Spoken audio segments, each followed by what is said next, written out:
हमारे सुपरस्टार गोलू राजा जी गा दिए हैं, उसके बाद में लोकगीत भी सुना है। तो हम चलेंगे आप सब लोग के बीच में दुल्हन साहिबा के लिए और दूल्हे राजा जी के लिए बड़ा प्यारा सा लाइन कहना चाहेंगे। और कहना क्या है कि गढ़ल बार मूर्ति आज भगवान माटी चीन के। राजन भैया जब राउर टीम रहेला तो हमरा टेंशने ना होला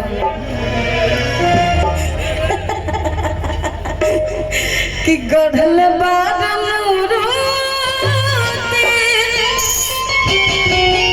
आज भगवान माटी चीन के, कि भगवान माटी चीन के सलामत रहो जोगी दुल्हा दुल्हन सलामत रहो जोगी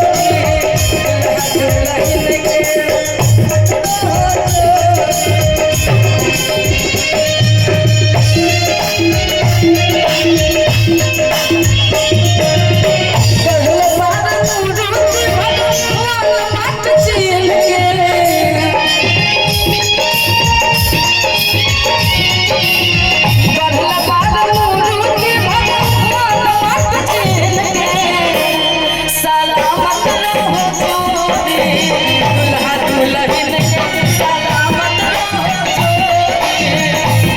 दुल्हन के।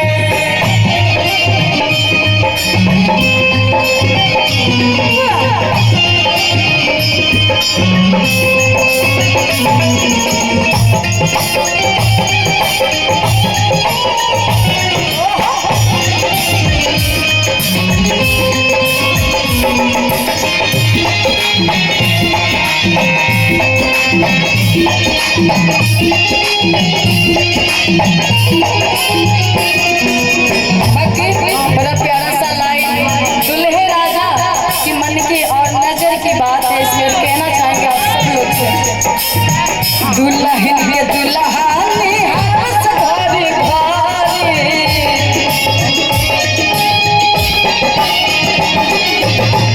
आइल बारी सज के इंद्रासन के पारी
दुल्हा के पापा जिंदगी आज दी है,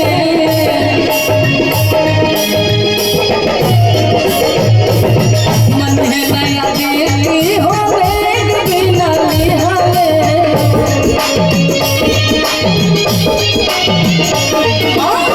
दुल्हा के पापा जिंदगी आज दी है, मन है नया देती हो बिना लिहावे। सुध मन से देखना सौआ कचको पीर के,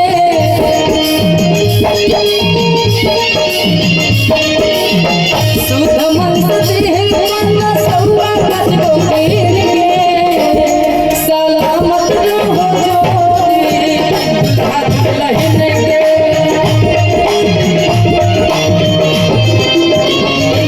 सलामत रहो जोड़ी हाथ लहन के।